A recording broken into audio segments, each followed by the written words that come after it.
My name is Zion, and this is my wife, Valentina, and we've been doing locksmith for over than 12 years now. Here in our channel, we will share our knowledge and everything we learned over the years.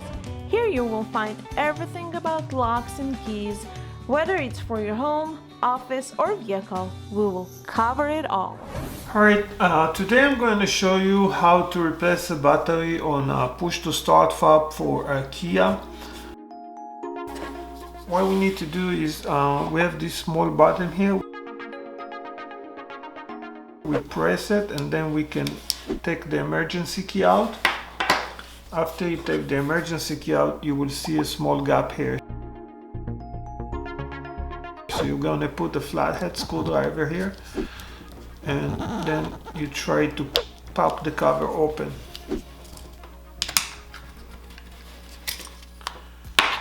After you pop the cover open, you just need to slide the battery outside and switch it with the new battery. It's a CR2032 battery. You slide it back in. Then we're going to put the cover back